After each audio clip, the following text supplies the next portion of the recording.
প্রিয় দর্শক মণ্ডলী, আসসালামু আলাইকুম। ব্লগার মাই ইউটিউব চ্যানেল আপনাদের সবাইকে জানাই স্বাগতম। এই ভিডিওটা একদম যারা বিগিনার, যারা নতুন করে একদম নতুনভাবে ইউটিউবিং শুরু করতে চান, ইউটিউব থেকে টাকা ইনকাম করতে চান, শুধুমাত্র তাদের জন্য।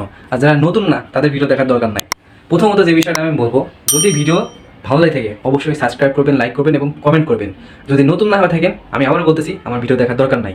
শুধুমাত্র এই ভিডিওটা নতুনদের জন্য। দেখুন, আমরা নতুন নতুন যখন ইউটিউবে আসি, আমরা অন্যান্য বড় বড় যে ইউটিউবার আছে তাদেরকে দেখি যে তারা তো ইউটিউব থেকে প্রতি মাসে লাখ লাখ টাকা ইনকাম করতেছে, অনেক টাকা ইনকাম করতেছে। তা আমাদেরও একটা স্বপ্ন থাকে যে আমরাও ইউটিউব থেকে লাখ লাখ টাকা ইনকাম করবো তাদের মতো। এটা অ্যাজ ইউজুয়াল আমাদের সবারই ইচ্ছা থাকে। আমরা যখন ইউটিউবে আসি তখন আমাদের ইচ্ছা থাকে যে আমরা টাকা ইনকাম করবো। কিন্তু বিপত্তিটা হয় কোথায় দেখেন, যখন 1 মাস 2 মাস 3 মাস 4 মাস কাজ করি, কাজ করার পর একটা সময় এসে আর হয়ে ওঠে না, আর সম্ভব হয় না ভিডিও দেওয়ার, কাজ করতে পারি না, ডিপ্রেশন চলে আসে, হতাশা চলে আসে। বিশেষ করে যখন ওয়াইটি স্টুডিওতে যাই আমরা। এই ওয়াইটি স্টুডিও একটা বিষয় দেখেন, আপনি যখন প্রতিদিন ভিডিও আপলোড করেন, ভিডিও আপলোড করার পর যখন ওয়াইটি স্টুডিও যায় দেখেন যে আপনার ভিডিওর কোনো র্যাঙ্ক নাই, ভিডিও মানুষের কাছে যাচ্ছে না, মানুষের কাছে গেলেও 2-4টার বেশি ভিডিওতে ভিউ হয় না, লাইক তো কমেন্ট আসেই না। তখন মনের মধ্যে একটা জিনিস চলে আসে যে হায় রে, এত কষ্ট করে ভিডিও করতেছি কিন্তু ভিউ আসে না, লাইক কমেন্ট আসে না। এরকম জিনিসটা যখন 5-6 মাস কন্টিনিউ হতে থাকে তখন কিন্তু আমরা গিভ আপ করে দিই।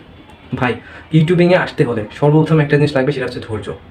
মিস্টার বিস্টকে দেখেন, টানা 5 বছর পরিশ্রম করার পর সে কিন্তু সফল হয়েছে। মানে সফল বলতে তখনও কিন্তু সেভাবে সফল হয় নাই। 8,000+ সাবস্ক্রাইবার অর্জন করছে 8 বছর পর। আইশো স্পিডের কথা শুনছেন? ক্রিস্টিয়ানো রোনালদোর ডাই হ্যাড ফ্যান। তাকে বাড়ি থেকে বের করে দেয়, লিটারালি তার মা বাড়ি থেকে বের করে দেয়, তারপরে সে ইউটিউবিং ছাড়ে নাই। এখন দেখেন সে কোথায় চলে গেছে। যদি ধৈর্য না থাকে, পয়েন্ট নম্বর 1, ধৈর্য যদি না থাকে ইউটিউবে আসার দরকার নাই। ধৈর্য যদি থাকে ইউটিউবে আসেন। 2 নম্বর যে বিষয়টা আছে সেটা হচ্ছে কন্টেন্ট। আপনার যদি স্কিল না থাকে, আপনি কোন বিষয় নিয়ে কন্টেন্ট তৈরি করবেন সেই টপিকটা যদি আপনার না থাকে, ইউটিউবে আসার দরকার নাই। কারণ আপনি দেখতেছেন যে একটা মানুষ ইউটিউবিং করতেছে, টাকা ইনকাম করতেছে, তার দেখা দেখি আপনিও চলে আসলেন ইউটিউবে, আসে কী লাভ? তার স্কিল আছে, সেই ইউটিউব থেকে টাকা ইনকাম করতেছে। আপনার কি স্কিল আছে? আপনাকে নিজের স্কিলটাকে ফাইন্ড আউট করেন, তারপরে ইউটিউবে আসেন। যদি স্কিল ফাইন্ড আউট না করতে পারেন তাহলে ইউটিউবে আসার দরকার নাই। পয়েন্ট নম্বর 3, কনস্টেন্সি, ধারাবাহিকতা। এই যে আজকে ভিডিও আপলোড করলাম, কালকে করলাম, পরশু দিনকে করলাম, পরে আর নাই, 3-4 দিন খোঁজ নাই। এইভাবে ভিডিও আপলোড করলে ভাই ইউটিউব করার দরকার নাই, সাব কথা। এইভাবে যদি ভিডিও আপলোড করেন তাহলে ইউটিউবে আসার দরকার নাই।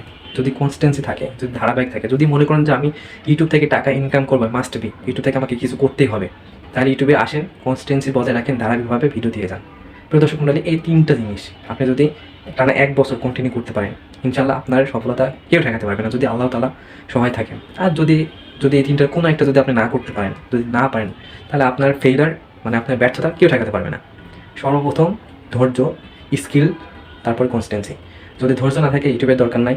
যদি স্কিল না থাকে, মানে আপনি যদি ক্রিকেট খেলেন, আপনি যদি ফুটবল খেলেন, আপনি যদি রাইটার হন, আপনি যদি ফানি ভিডিও তৈরি করতে পারেন, এরকম ধরনের যদি কোনো স্কিল যদি আপনার না থেকে থাকে, তাহলে আপনার ইউটিউবে আসার দরকার নাই। আর সাব কথা, লাস্টের যে বিষয়টা বললাম যে ধারাবাহিকতা, কনস্টেন্সি, এই জিনিসটা যদি মেনটেন করতে না পারেন আপনার ইউটিউবে আসার দরকার নাই। সুতরাং যদি ভিডিওটা ভালো লেগে থাকে, যদি উপকৃত হয়ে থাকেন, আমি যে ফার্স্টে বললাম যে অবশ্যই একটা লাইক করবেন, কমেন্ট করবেন, সাবস্ক্রাইব করবেন। এটাতেও যদি উপকৃত হয়ে থাকেন তাহলে অবশ্যই কিন্তু লাইক, কমেন্ট, সাবস্ক্রাইব করবেন, পাশে থাকবেন। আসসালামু আলাইকুম।